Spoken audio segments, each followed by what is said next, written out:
Después de haber establecido un concepto mínimo de la sociedad civil como estructura en sí misma, de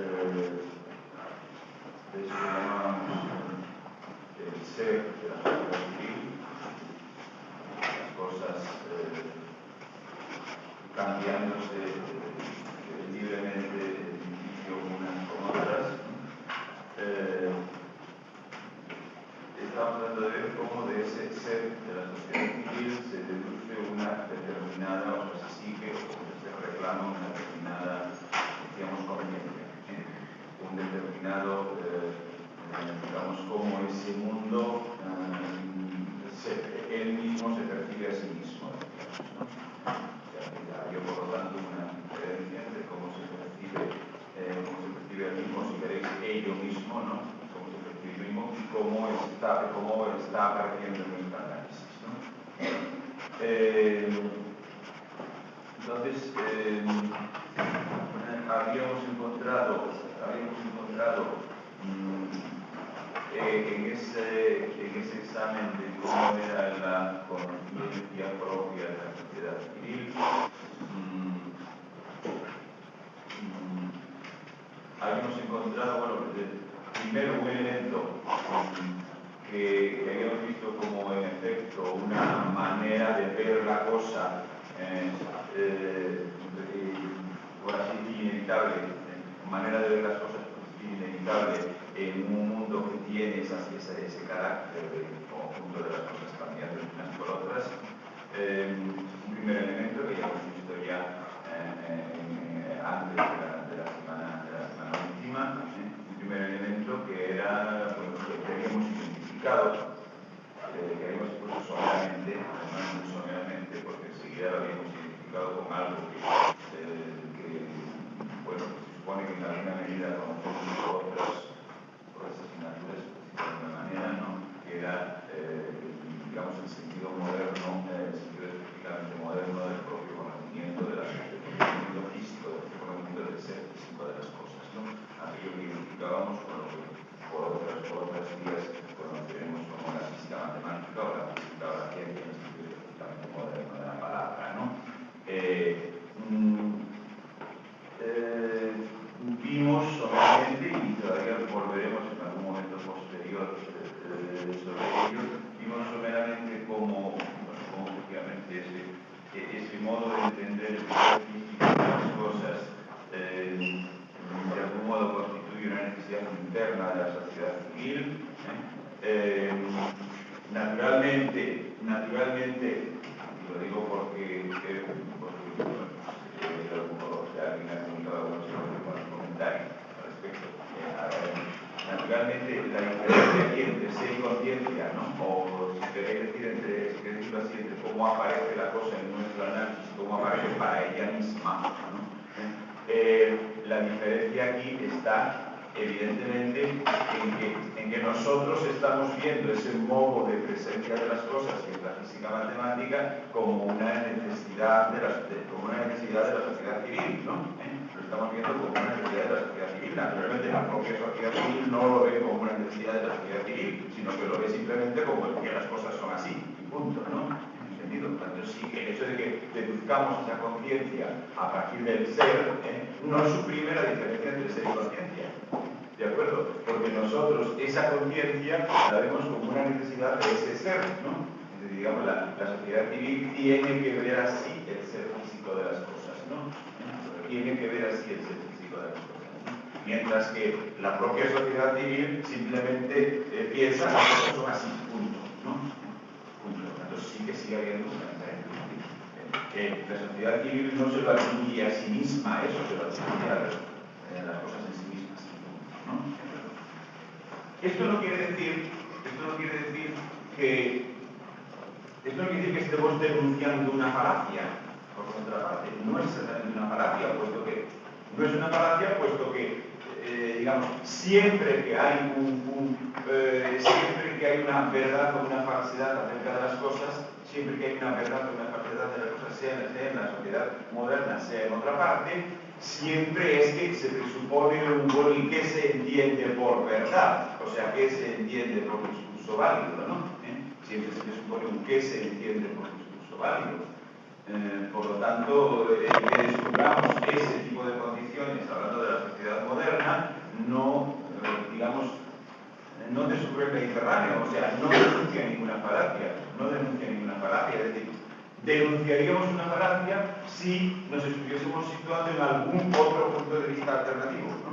Eso quiero decir, no, el ser físico de las cosas no es así, sino que es asá, ¿no? Y eso no lo estamos haciendo. Estamos admitiendo que siempre que se habla del verdadero ser de las cosas, hay una presuposición de lo que se entiende como verdadero, ¿no? O sea, ¿qué quiere decir verdadero? ¿Qué quiere decir válido, no? Y simplemente estamos sacando algo a la luz de cuál es esa suposición de qué se entiende por verdadero, de qué se entiende por válido, en el caso del ámbito histórico del que estamos hablando, sociedad civil, sociedad moderna, como se le quiera llamar, modernidad. No estamos diciendo que nosotros estamos en alguna otra parte. ¿De acuerdo? O sea, no estamos diciendo que estamos en alguna otra parte. Por el contrario, desde el primer momento en que salió todo esto, hemos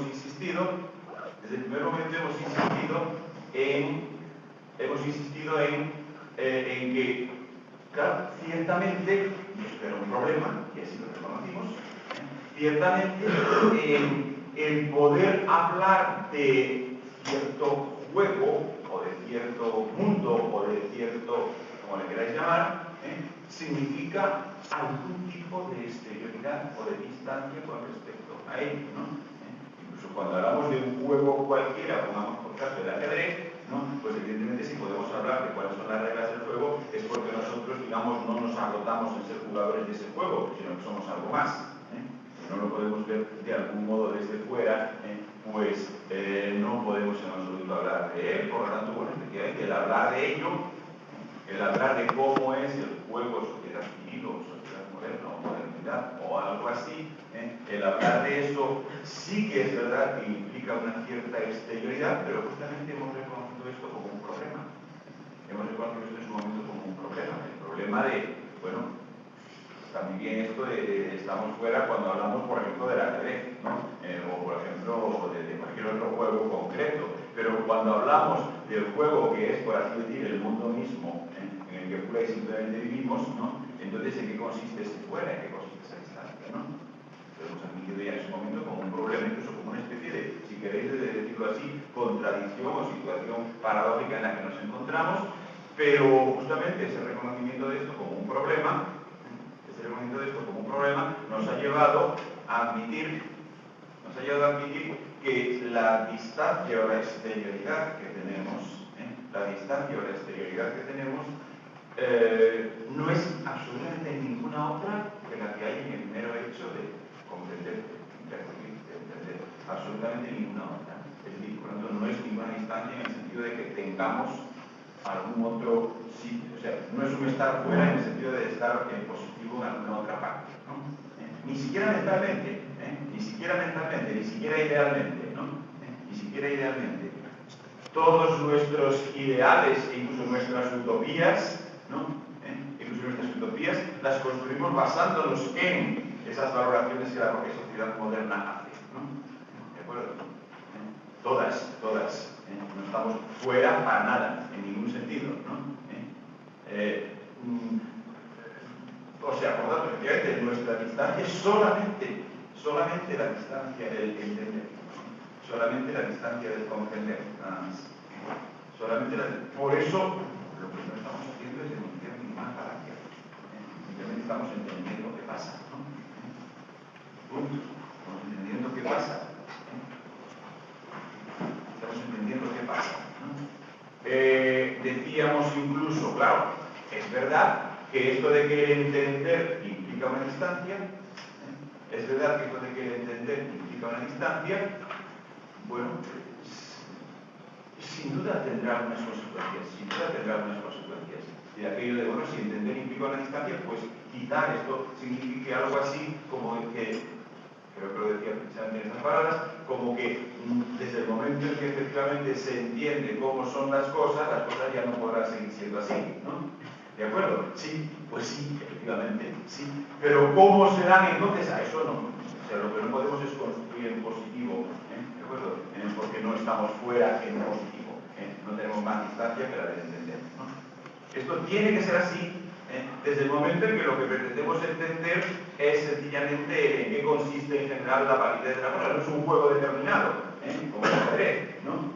Sino que es eso que llamábamos el juego que en todo caso estamos ya jugando, ¿no? Aquello que está ocurriendo siempre, sea lo que fuere lo que esté ocurriendo, ¿no? Frente a eso, efectivamente, no cabe un estar fuera, ¿no? No cabe un estar en otra parte, por definición. Si estamos en otra parte, entonces eso ya no es, y entonces ya no estamos hablando del mundo, del juego que siempre ya está jugando, sino de un juego como el ajedrez. Bueno, efectivamente, bueno, esto, por lo tanto, efectivamente, no estamos denunciando una falacia, sino que simplemente estamos entendiendo cómo funcionan las cosas. Un entender cómo que seguramente tendrá consecuencias en el momento en que efectivamente sea entender cómo, ¿no? Y no solamente, bueno, pues tratar de empezar a que cuatro autistas digan cosas, etc., ¿no? Bien. Entonces, seguramente tendrá consecuencias, por eso que hemos dicho de que ciertamente el entender implica distancia. Pues, tendrá consecuencias, pero no sabemos cuáles. No sabemos cuáles. No sabemos cuáles porque todo lo que no tenemos es un punto de vista alternativo frente a eso. Entonces, nadie está fuera de eso, ¿no? Ni siquiera mentalmente. Nadie está fuera de eso, ni siquiera mentalmente. Bien, entonces, repito, sí que hay una distancia, por lo tanto hay una diferencia entre cómo se ve lo mismo y cómo lo vemos nosotros. Esa diferencia sigue habiéndola. Incluso una vez que hemos deducido la conciencia del ser, porque siempre ocurrirá eso, vamos, explicándolo a propósito de la física matemática, ¿no? Siempre ocurrirá eso de que eso que nosotros vemos como una exigencia de la sociedad civil, sin embargo, el propio funcionamiento de la sociedad civil lo ve no como una exigencia de la sociedad civil, sino como el ser de las cosas, digamos, como el ser de las cosas. Y además vimos que tiene que ser así, puesto que lo que hemos deducido es que eso de que la traducción en una sustancia única, se exprese solamente a través del intercambio entre cosas físicamente existentes, ¿no? ¿De acuerdo? Decimos que eso impone ciertas condiciones incluso a cómo tiene que ser el ser físico de las cosas, ¿no? A cómo tiene que ser el ser físico de las cosas. Eso fue la argumentación que hicimos en su momento. A cómo tiene que ser el ser físico de las cosas. Por lo tanto, la estructura cuyo funcionamiento estamos tratando de ver, en ese funcionamiento reconoce eso como el ser físico de las cosas, no como una exigencia de la propia estructura. ¿De acuerdo? Porque para que esa estructura funcione, tiene el ser físico de las cosas, es así, ¿no? La teoría, el ser físico de las cosas, no a la propia estructura, no a la propia sociedad civil, no a la propia sustancia única esa de la que estábamos hablando, ¿no? Y el ser físico. Que se mantiene la diferencia entre cómo vemos que tiene que verlo la sociedad civil y cómo lo estamos viendo nosotros. Nosotros lo estamos viendo como una exigencia de la sociedad civil lo ve como el ser de las cosas, ¿no? Lo ve como el ser de las cosas. Entonces sigue habiendo una diferencia. Pero insisto, esa diferencia no existe por una falacia, porque tampoco nosotros tenemos ninguna interpretación alternativa frente a esa de cómo es en verdad el ser físico de las cosas. No tenemos ninguna. Toda pregunta de ese tipo, cómo es en verdad el ser físico de las cosas, implica un supuesto del tipo, bueno, ¿y qué se entiende exactamente por verdad? Y nos estamos limitando a ver cuál es ese supuesto en el mundo en el que vivimos, ¿no? ¿Cuál es ese supuesto en el mundo en el que vivimos? No vivimos en ningún otro, ni podemos inventarlo porque no se puede inventar un mundo, ¿no? Se inventan cosas dentro del mundo, pero no es imposible inventar el mundo, ¿no?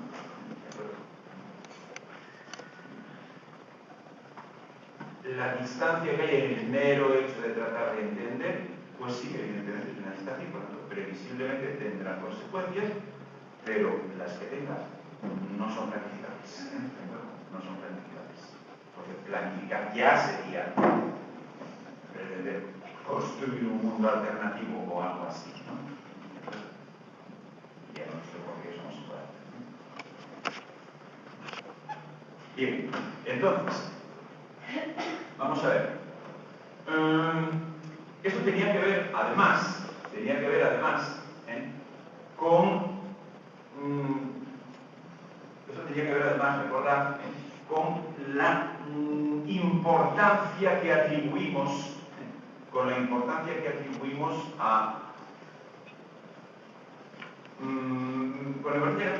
dentro de nuestro análisis de la sociedad civil a esa conciencia de la sociedad civil, que hemos dicho que derivábamos como una exigencia de nuestro ser, ¿no? Porque vamos a ver, esa conciencia de la sociedad civil, como se acaba de ver, es digamos, cómo ve las cosas la propia sociedad civil. Incluso acabamos de ver que es algo así como un concepto de en qué consiste la paz, ¿no?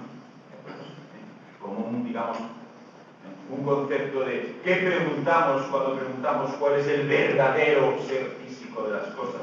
Vamos a decir un momento.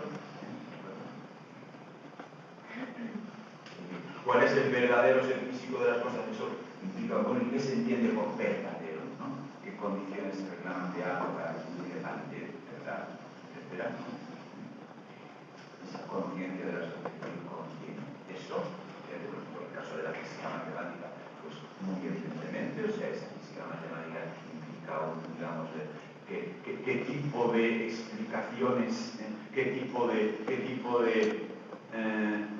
de descripciones de fenómenos, qué condiciones tiene que reunir una descripción de un fenómeno para que se la considere como una posible descripción válida de un fenómeno, ¿no? Es decir, por ejemplo, las explicaciones que nos vienen de la antigüedad, por caso, acerca de qué pasa cuando una piedra cae o cuando hay un rayo, por ejemplo, ¿no? Esas explicaciones vistas desde la física matemática, esas que bien leídas, claro.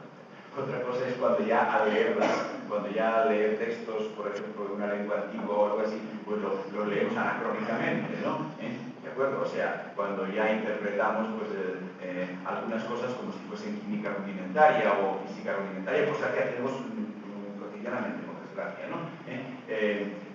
Pero bueno, cuando no se hace eso, sino que se es capaz de leer bien, de leer respetando la distancia, digamos, de leer un discurso que no podría ser el nuestro, cuando se es capaz de leer un discurso que no podría ser el nuestro, de leerlo como otro, cuando hacemos esto con una descripción antigua, por ejemplo, de qué pasa cuando cae un rayo, ¿no? O qué pasa cuando cae un rayo, o qué pasa cuando una piedra cae, ¿no? ¿Qué pasa cuando llueve? Cuando hacemos esto con una descripción antigua, en verdad, si lo leemos bien, lo que ocurre no es que esa descripción sea, en términos de física moderna, falsa de hecho, ¿no? Sino simplemente que no puede entrar dentro del discurso de la física moderna de ninguna manera. Es decir, por así decir, no es que se rechace, es que no se admite a trámite, digamos, ¿no? No se admite a consideración. Es un tipo de discurso que no reúne de entrada las condiciones para que podamos ni siquiera confrontarlo con, ¿no? ¿De acuerdo? Ni siquiera confrontarlo con. La física moderna no rechaza eso, simplemente es que no lo lee, ¿no? Sin más, ¿no? O sea, no es rechazar, es no admitir a trámite, ¿no? Por así decirlo, ¿no? ¿Está claro? O sea, no es que esas explicaciones sean empíricamente, fácticamente falsas, ¿no? Es simplemente que no reúnen las condiciones para ser, ¿no? No reúnen las condiciones para ser, digamos, más en serio en el contexto moderno, ¿no? ¿De acuerdo? Por lo tanto, ¿qué pasa? Bueno, pues que ahí hay ¿en qué consiste en general la posible validez de un discurso, la posible validez de un esto es o esto no es, ¿no? ¿En qué consiste en general la posible validez?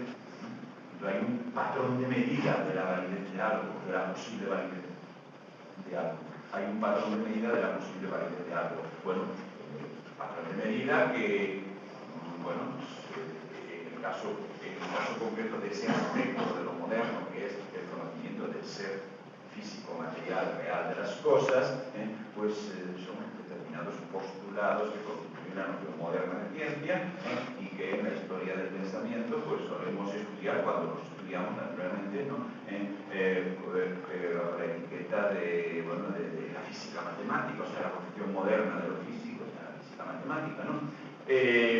Bueno, eso implica determinados postulados que en efecto funcionan a partir de ese momento o que se van imponiendo, se formulen o no, eso es lo de menos, ¿no? ¿De acuerdo? Pero que van funcionando a partir de cierto momento y que no funcionaban en cambio anteriormente, bueno, creo que pusimos un ejemplo, ¿no? Creo que pusimos un ejemplo cuando vimos aquello de por qué funciona un principio funciona como exigencia, no sé si se considera realizarlo, ya lo digo, pero funciona como exigencia, por ejemplo, un principio de relatividad del movimiento, que en cambio no funcionaba como exigencia antes, ¿no? Bueno, vimos un poco por qué, ¿no? Vimos un poco por qué, y en todo caso, pues eso está en otras asignaturas, creo, ¿no? Bueno, vimos un poco por qué, y el por qué pues era que ahí hay determinado supuesto, determinada exigencia que una explicación física tiene que cumplir, ¿de acuerdo? Por ejemplo, aquello que aquí para andar por casa, de momento, lo que vimos en las asignaturas formulábamos diciendo que tiene que no haber ningún límite absoluto en cuanto a la posibilidad de expresar las cosas en términos de operaciones matemáticas, etc., ¿no? Entonces, esos postulados que son constitutivos de una misma discurso válido, una misma de validez, por lo tanto, que son patrón, por así decirlo, de medida de qué es y qué no es válido, de qué va o no va a misa, por así decirlo, ¿no? Bueno, entonces,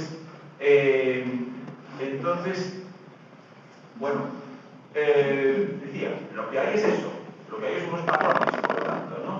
Unos patrones de medida, unos patrones de medida que decíamos, bueno, unos patrones de medida que se generan a partir del propio, o sea, los vemos, los consultamos aquí como necesarios a partir del propio ser de la sociedad moderna, para que efectivamente las cosas puedan ser intercambiables exhaustivamente unas con otras, para que por lo tanto haya una sustancia común que no se expresa de otra manera que en relación entre cosas físicamente diferentes, etc. Para eso tiene que el ser físico de las cosas ser entendido de tal o tal manera, ¿no?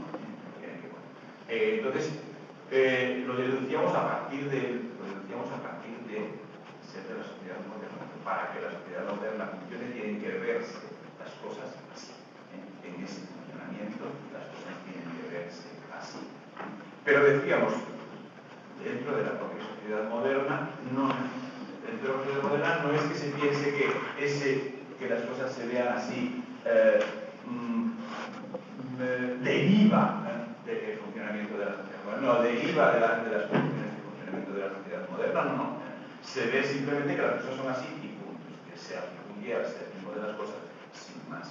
Precisamente por eso funciona como una especie de patrón de medida, ¿no? De patrón de referencia, de que se entiende por vale o no vale cierta explicación, cierto discurso, por qué no se pueden admitir a trámite las descripciones antiguas de un rayo o de la lluvia o de la caída de una piedra, ¿no? Que no cumplen esas condiciones. Entonces, bueno, funciona como una especie de patrón, funciona como una especie de patrón de medida, ¿no? patrón de medida, patrón de validez, por así decirlo, ¿no? Bueno, entonces, aquí estaba la explicación para decir la importancia que le atribuimos a este patrón de validez, a estos patrones de validez que la propia sociedad moderna genera, la importancia que le atribuimos a estos patrones de validez que la sociedad moderna genera o pone o establece, radica precisamente en eso que también discutíamos hace un momento, de la imposibilidad de una crítica externa, ¿no? O sea, digamos, de la imposibilidad de un fuera con respecto al mundo mismo en el que se vive, ¿no? De la imposibilidad de situarse fuera. Radica en eso, decimos, no estamos denunciando ninguna falacia, porque para denunciar alguna falacia tendríamos que tener algún punto de vista alternativo, ¿no? Y eso querría decir estar fuera de, pero no puedes haber fuera de, puesto que por definición de lo que estamos hablando es de las cosas en su conjunto, ¿no? ¿De acuerdo? Pero no puede haber fuera de. Entonces, de esto de imposibilidad de una crítica externa, de un patrón externo, de eso arranca la importancia que le concedemos a esta conciencia de la sociedad moderna que pone determinados patrones, ¿no? Que pone determinados patrones de validez. Porque esto de que pone determinados patrones de validez, por tanto, de que la conciencia de la sociedad moderna no es lo mismo que el ser de la sociedad moderna, la conciencia de la sociedad moderna no es lo mismo que el ser de la sociedad moderna, esto, digamos, fundamenta quizá una crítica que ya no es externa, sino interna. Puesto que al no ser la conciencia de la sociedad moderna, o sea, los patrones que la sociedad moderna pone, lo mismo que el propio ser de la sociedad moderna, que hagamos ver hasta la realidad, que no es lo mismo, ¿no? Una cosa es el ser y otra la conciencia. Al no ser lo mismo, pues existe la posibilidad de que esos patrones de validez que la sociedad moderna pone no sean cumplidos por la propia masa de la sociedad moderna. Esa posibilidad. No. Y entonces ahí sí que hay una crítica válida. Válida porque no es ponerse fuera del mundo en otra parte, en el limbo, etc., ¿no? Y desde allí tenemos los presuntos criterios de dónde han podido salir, ¿no? Sino que es el propio mundo que estamos tratando de entender, el que él mismo pone unos criterios, ¿no?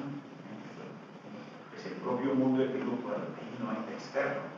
Hay simplemente una diferencia entre ser y conciencia, pero la diferencia inherente es que ese ser pone una determinada conciencia, pero la pone distinta.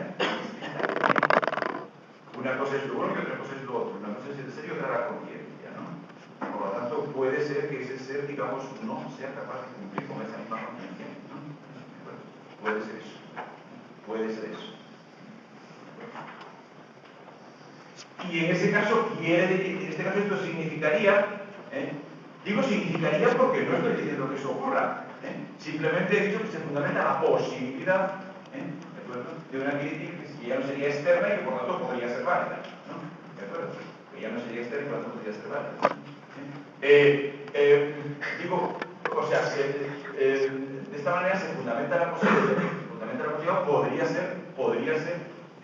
podría ser que esos criterios que se basan en esos criterios que son generados, producidos, puestos, proyectados o como le queráis llamar, por el propio funcionamiento de la sociedad moderna, sin embargo, al ser aplicados a rajatabla a la misma sociedad moderna, resultasen destructivos o desconstructivos, como queráis llamarle, destructivos en sentido de destructivos, o sea, desintegradores, ¿no?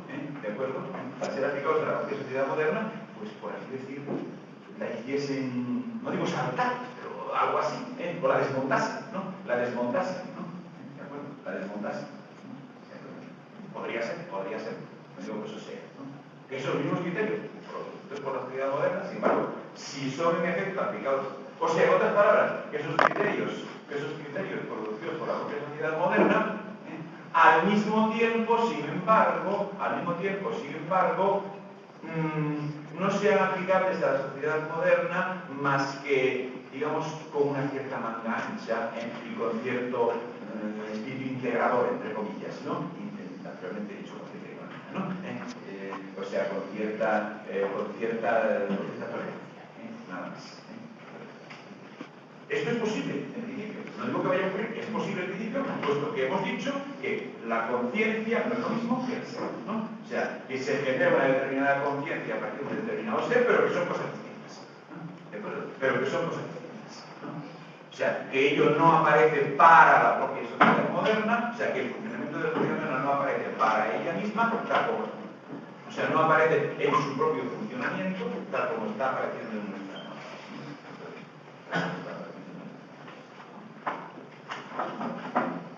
Con lo cual, esa distinción entre ser y conciencia, se identifica precisamente con, bueno, pues con esa distancia que nuestro análisis toma, respecto a lo que está analizando, con esa distancia que decimos, es una distancia que no, por definición no puede consistir en tener algún otro ámbito en el que está, en tener alguna alternativa, no puede consistir en eso, y que sin embargo tiene que ser una distancia, porque si no, no habría análisis, ¿no? Porque si no, no habría análisis, ¿no? Bueno, la distancia, pues de alguna manera se identifica con ese reconocimiento de esa extensión, de esa diferencia, de esa distancia interna entre ser y conciencia. Quizá. Digo quizá porque todavía no se ha demostrado, y no sé si se va a demostrar, porque queda el problema en el aire, ¿no? Pero casi mejor que quede en el aire, porque queda planteado únicamente como posibilidad, como la posibilidad de una distancia crítica, la posibilidad incluso de un proceso internamente destructivo, en el sentido de desmontaje interno, ¿no? La posibilidad incluso de un proceso de desmontaje interno, ¿no? Queda planteada la posibilidad, como algo que podría ocurrir, podría tener lugar, a pesar de que estemos hablando del mundo en su conjunto, ¿no? Y de que por tanto no podamos esa decisión que establecemos, tiene que plantear la posibilidad de un proceso, o sea, dejan que la posibilidad de un proceso de ese. Bueno, entonces, el otro elemento, o sea, he dicho esto sobre todo para insistir en la importancia que tiene estos, digamos, las consideraciones que hacemos tratando de decir que el ser de la sociedad moderna una conciencia como distinta, como derivada de ese ser y sin embargo a la vez distinta de él, ¿no? O sea, por tanto, como algo a lo cual la sociedad civil no puede renunciar puesto que es su propia expresión, ¿no? ¿De acuerdo? No puede renunciar puesto que lo necesita. Hemos visto que el necesita verse así para poder funcionar, y ahí partió toda la cuestión, ¿de acuerdo? No puede renunciar puesto que lo necesita, pero eso no quiere decir que pueda cumplirlo. No puede renunciar a eso, pero eso no quiere decir que pueda cumplirlo, ¿no?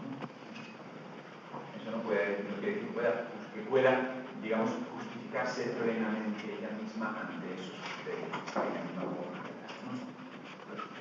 Bien, entonces el otro elemento que estábamos desarrollando, y ese sí que ya fue la última clase, era el elemento que finalmente designábamos con la palabra derecho, ¿no? El otro era una parte de la física matemática, el otro elemento era el elemento que finalmente designábamos con la palabra derecho. Bueno, el elemento al cual llegábamos por aquella vía, no olvidéis, por aquella vía de, digamos, la universal alienabilidad, que todo aquello que yo tengo sea, y repito, si no fuese así, entonces seríamos esclavos, ¿no? Lo clásico de la palabra, ¿no? Todo aquello que yo tengo es algo de lo cual me puedo desprender, ¿no? Que no es otra cosa, que es universal alienabilidad, es la necesidad de cambiarlo todo, ¿no? Cambiar cualquier cosa por otra, ¿no? ¿De acuerdo? Esa universal alienabilidad quiere decir, bueno, que de todo puedo en principio desprenderme, por tanto no hay contenidos que sean de suyo absolutamente vinculantes, ¿no? Ausencia de contenidos vinculantes, y veíamos cómo en efecto esto se expresa en un hago lo que quiero, y que hago lo que quiero precisamente por ese carácter, hago lo que quiero, no estoy por principio vinculado a nada, ¿no? Por principio vinculado a nada, por eso tampoco pertenezco a ninguna comunidad ni a ningún ámbito determinado, ¿no? Hago lo que quiero, pero este yo que hay ahí implícito, en hago lo que quiero, ese yo hago lo que quiero, pues precisamente por esa ausencia de vínculos, tiene que ser por definición cualquiera, ¿no?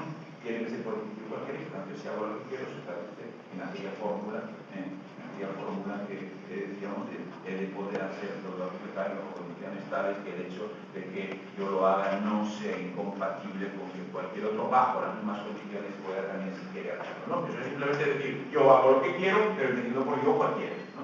Y no solamente yo fulano de tal, ¿no? Cosa que tiene que ser así precisamente porque nada me vincula, precisamente porque no estoy vinculado a nadie, ¿no? Tampoco estoy vinculado a ningún elemento que defina una identidad personal irrenunciable, ¿no? ¿De acuerdo? Entonces, bueno, y eso es lo que decíamos, bueno, entonces de eso se podrá discutir mucho, esto se podrá discutir mucho, pero sí, eso es de cierto modo la definición nominal de la palabra derecho, en el sentido de que a partir de ahí se podrá discutir y veremos incluso a lo largo de este curso alguna discusión más, procede incluso de algún otro autor que hasta ahora no hemos utilizado, ¿no? Alguna discusión más sobre lo mismo, justamente para demostrar que en el fondo se está discutiendo de lo mismo, se está hablando de lo mismo, ¿no? Aunque la fotografía resulte muy diferente, sin embargo en el fondo se está hablando de lo mismo, se está planteando lo mismo, ¿no?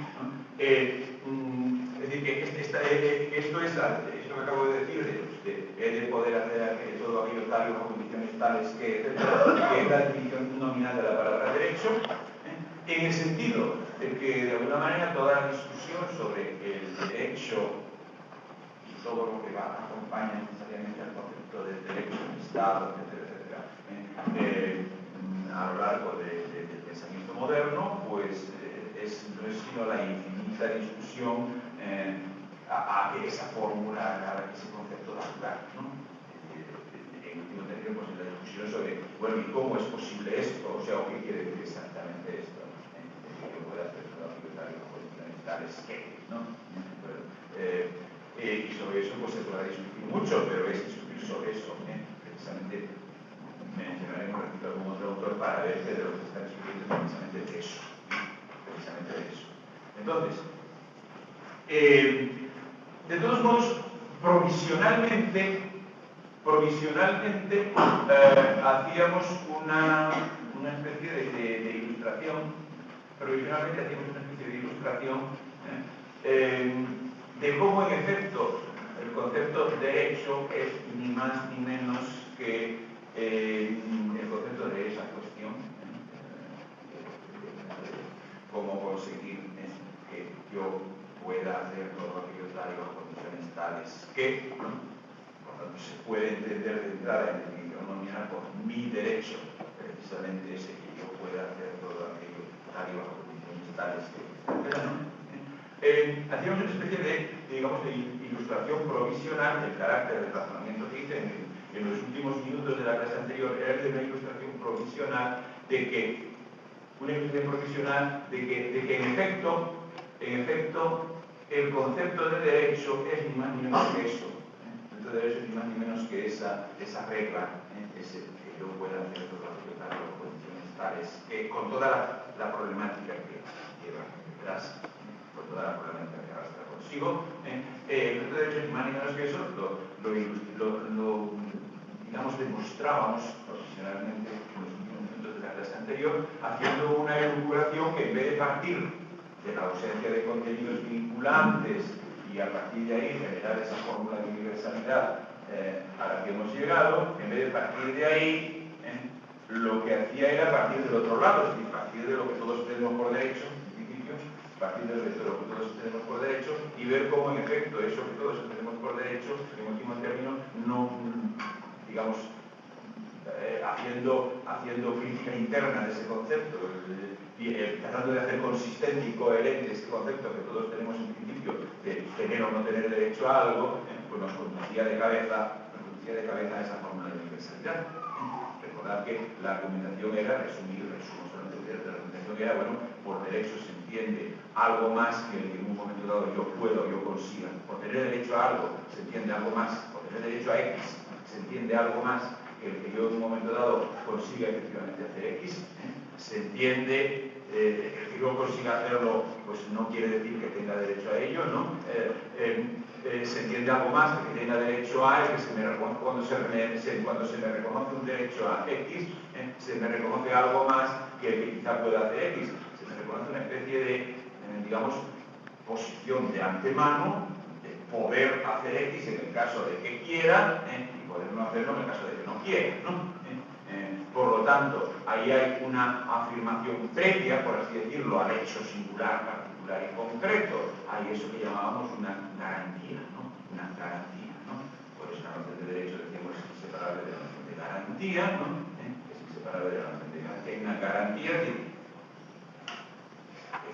que me esté reconocido el derecho a X, quiere decir que yo tengo garantizada la posibilidad de hacer X, si quiero hacerlo, ¿no? Es algo más que simplemente que de hecho pues he conseguido hacerlo en el momento A de poder, ¿no? Bueno, que me está garantizada la posibilidad de hacer X. Y decíamos, bueno, y esto, decíamos, implica regla universal. Implica regla universal, decíamos, porque decíamos, es evidente además, nada podría estar garantizado, ninguna posibilidad podría estar garantizada si las decisiones recayesen meramente sobre cada caso singular íntimamente considerado. Entonces, nada podría estar garantizado, por lo tanto, no podría haber derecho al juicio, ¿no? Nada podría estar garantizado si las decisiones recayesen directamente sobre cada caso singular, ¿no? Por principio no habría garantía porque habría una imprevisibilidad absoluta, ¿no? Habría una imprevisibilidad absoluta. Precisamente eso decíamos en la característica del déspota o del tirano, ¿no? De que puede decidir directamente sobre el caso singular, ¿no? Y precisamente por eso es aquel personaje que es ajeno a la noción misma de derecho. No en el sentido de que viole estas o aquellas reglas, sino que es que la noción misma de derecho hay no quita nada. No puede haber un derecho.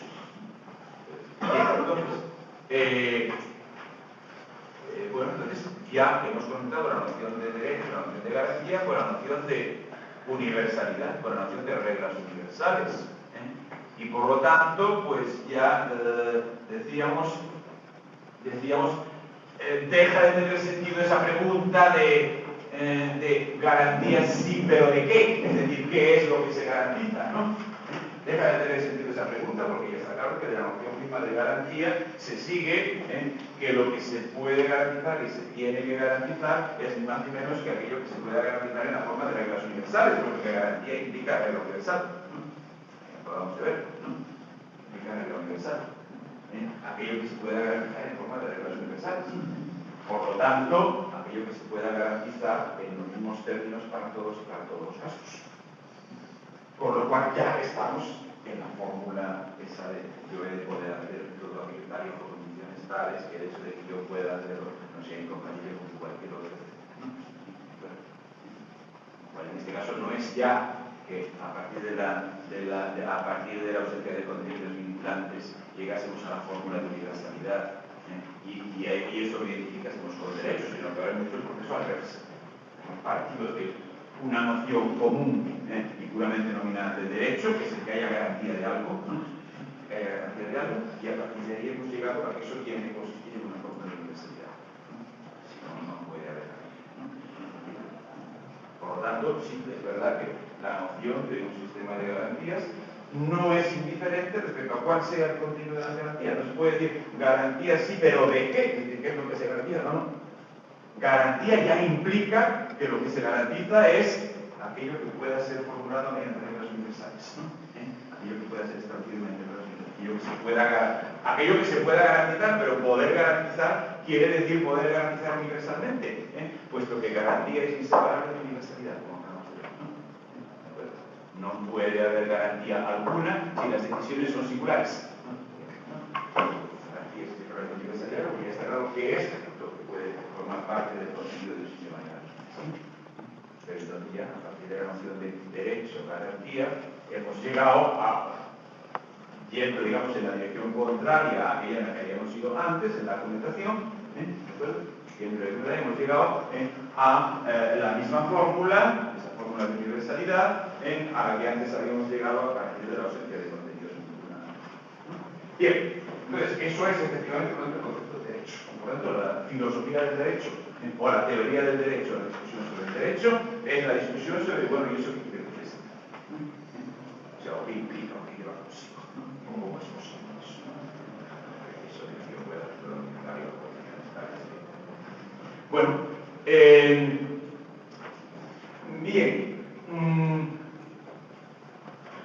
en esta línea se puede incluso ilustrar algo la cosa, es decir, ilustrarlo, cosa que hemos hecho muchas veces, siempre hemos hecho ilustraciones históricas, ¿no? Aunque han sido, desde luego, ilustraciones históricas esquemáticas, cuando al hablar de la universalidad del intercambio, nos pusimos en la antigüedad, no, y aquí toda qué tipo de cosas, siempre hay ilustraciones históricas de este tipo, bueno, pues también aquí se puede ilustrar algo, cuando decimos que de la norma mínima de derechos, o sea, de garantías, se sigue esa fórmula de universalidad, y que esa fórmula de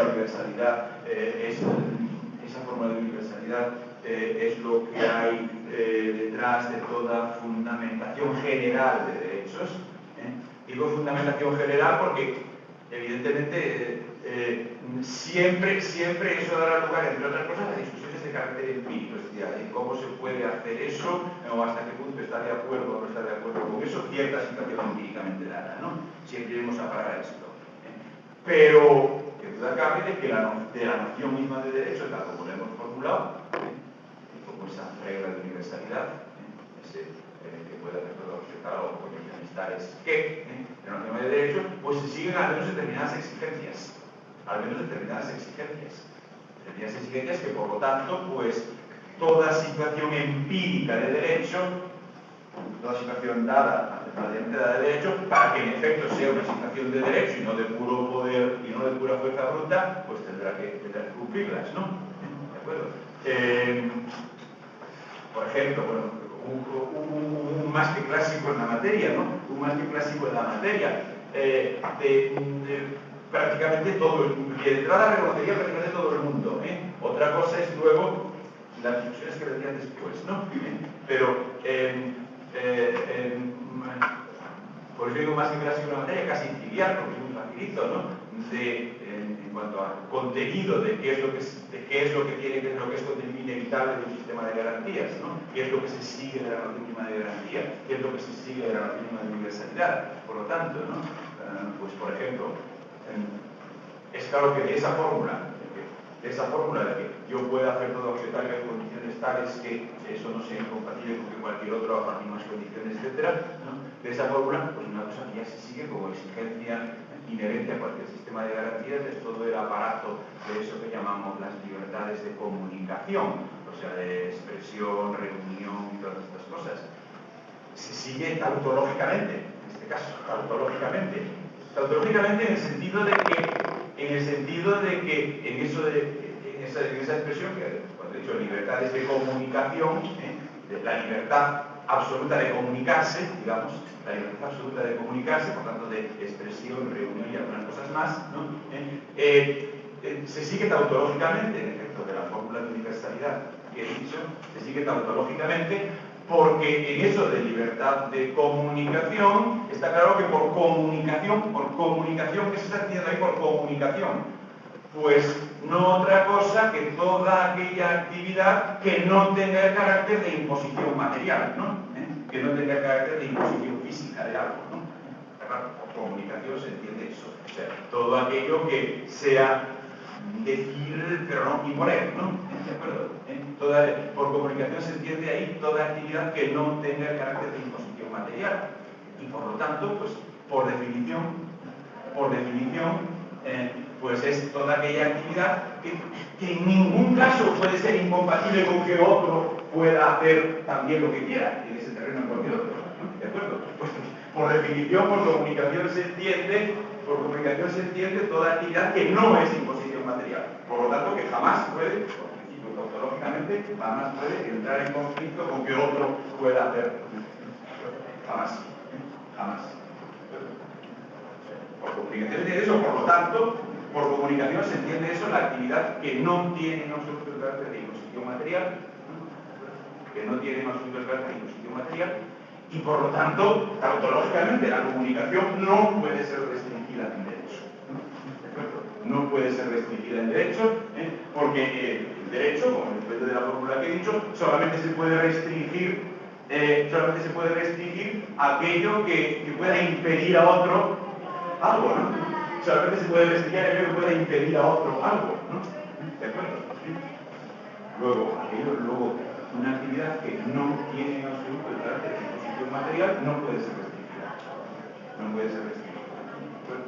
Donde ya clara y tautológicamente se sigue de esa noción de derecho la exigencia de la libertad de comunicación, ¿no? O sea, se sigue la imposibilidad de restringir el derecho, la imposibilidad de restringir, la imposibilidad, o sea, se sigue el que va contra derecho, contra la noción misma de derecho, que va contra la noción misma de derecho, cualquier restricción de la libertad de comunicación. Obviamente eso sería impedirme a mí que haga algo que por definición es compatible con que cualquier otro pueda hacerlo también si quiere, ¿no? Puesto que es comunicación, y por comunicación se está entendiendo aquella actividad que no tiene ningún carácter de imposición material de algo.